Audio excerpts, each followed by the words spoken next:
السلام علیکم ورحمۃ اللہ وبرکاتہ۔ باجماعت مسجد میں نماز ادا کرنا اور اس کی اہمیت کو اپنی زندگی میں لانا بہت ہی اہم اور ضروری بیان ہے۔ تمام دوست ضرور سنیے، جزاک اللہ۔ مولانا زکریا سے معمولی آدمی ہے، شیخ الحدیث، اس نے لکھا ہے کہ ایک حدیث ایسا ہے کہ جماعت سے رہنا اتنا گناہ ہے جیسے 700 بڑے بڑے گناہ، 700۔ اور آج مسلمان سی جماعت کی نماز رہتے کوئی پرواہ نہیں ہے، حالانکہ حسن الفتویٰ میں لکھا ہے آدمی جماعت سے رہ جائے اس کو چپ کے کہاں نماز مسجد میں نہیں آنا چاہیے۔ یہ لوگوں کو بتاتا ہے کہ بھائی جماعت کے بغیر بھی نماز ہو جاتی ہے، دیکھو میں پڑھ رہا ہوں۔ اور نماز تھوڑا سا میرے پیارے بھائیو، اس مسجد میں علماء بھی ہوں گے، میں معذرت چاہتا ہوں، یہ رکوع سجدہ صحیح کرنا ہے۔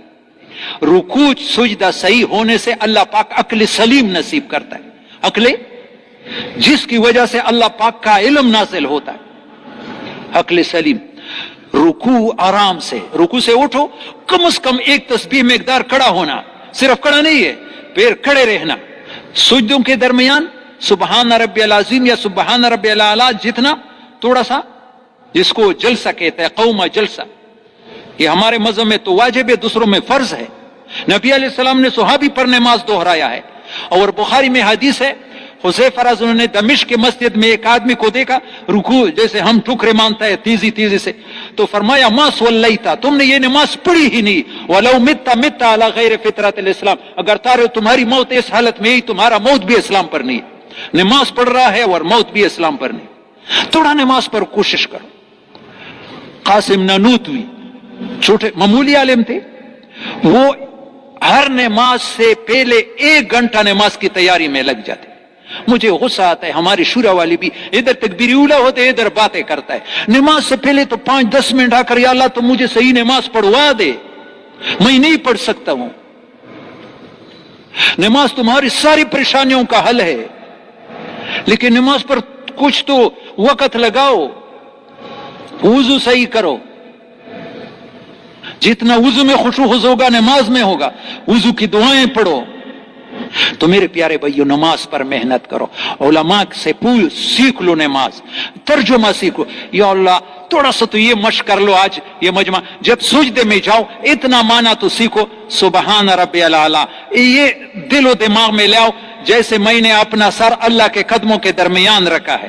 اپنا حدیث میں ہے، کنز العمال میں نے دیکھی ہے کہ سجدہ آدمی لگاتا ہے ایسا ہوتا ہے جیسے اللہ کے قدموں کے درمیان سر لگایا، عاجزی کے لیے۔ پھر یہ کہو سبحان ربی الاعلیٰ، یا اللہ تو ہر عیب سے پاک ہے، ہر کوڑ سے پاک ہے، ربی میرا رب ہے، رب منا ضرورتوں کو پورا کرنے والا، اعلیٰ تو بلند ہے، تم تو سارے دنیا کی یا اللہ میری ضرورتوں کو بھی پورا کر۔ دل میں اپنی ضرورتیں پیش کرو، دین کی بھی دنیا کی بھی۔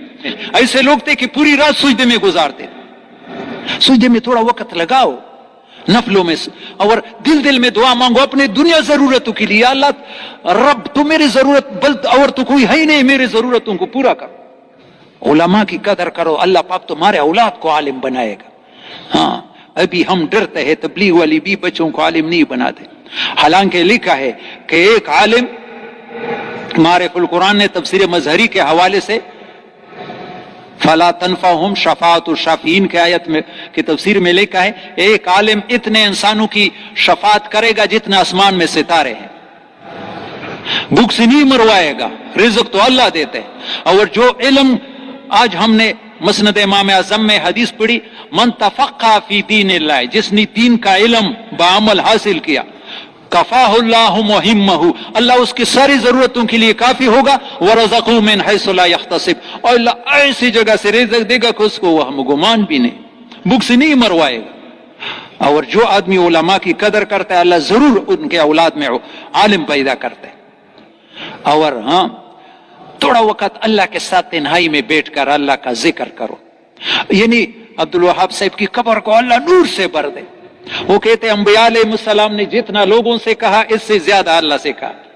قارون جیسے بدبخت کے نبی پر بدکاری کا تہمت لگایا موسیٰ علیہ السلام پر، تو موسیٰ علیہ السلام سجدے میں گر گئے، اللہ نے کہا زمین کو حکم دو پکڑے گا، قارون جب پکڑنے لگا زمین نے چیخے مارنے لگا، موسیٰ علیہ السلام نے کہا زمین اور پکڑو اور اندر، اللہ نے وحی بھیجی ہے موسیٰ قارون نے آپ کے سامنے بڑی چیخیں ماری، آپ نے معاف نہیں، میرے ذات کی قسم گر مجھے اتنا پکارتا میں اس کو ضرور. تو جب قارون کو معاف کرتا ہے، اتنے بدبخت تو ہم نہیں ہے، گناہ بھی کی، یا اللہ سے مایوسی نہیں ہے، وہ تو کریم ذات ہے. توبے میں 4 شرطیں پورا کرو، بالکل گناہوں سے ایسا پاک ہو گئی جیسے ماں کے پیٹ سے پلن پوری صاحب نے. کتنے شرطیں؟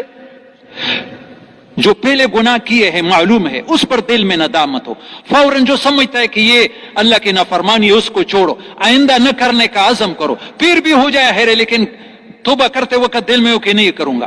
اور جو حقوق ہے اس کے ادا کرنے میں لگ جاؤ. حقوق اللہ ہے، نمازی چوڑی ہے، اس کو قضا لینا، اور لوگوں کے حق ہے یا معاف کرواؤ یا ادا کرو. ایس توبے سے بالکل پکی بات ہے، انسان گناہوں سے ایسا پاک ہوتا ہے جیسے ماں کے پیٹ سے بچہ، اس پر کوئی گناہ نہیں ہوتا. تو میرے بھائیو بزرگوں، جس طرح ہم نے مولانا صاحب کی یہ پیاری کارگزاری سنی، جس میں انہوں نے یہی بتایا ہوا ہے کہ نماز باجماعت ادا کرنے کے بہت سے فوائد ہیں اور بہت سارا ثواب بھی ملتا ہے. تو ہمیں چاہیے کہ ہم دین اسلام کو فالو کریں اور حضور پاک صلی اللہ علیہ وسلم کے احکامات کو اپنے اندر لے کے آئیں اور فالو کریں، تو اس میں ہماری آخرت کی ہی بھلائی ہے. باقی اگر آپ لوگوں کو یہ بیان اچھا لگا ہے تو ہمارے چینل کا وزٹ کیجئے، ہمارے چینل کو لائک سبسکرائب کیجئے اور بیل آئیکن پہ کلک کیجئے تاکہ نو بیانات بر وقت دیکھ سکیں.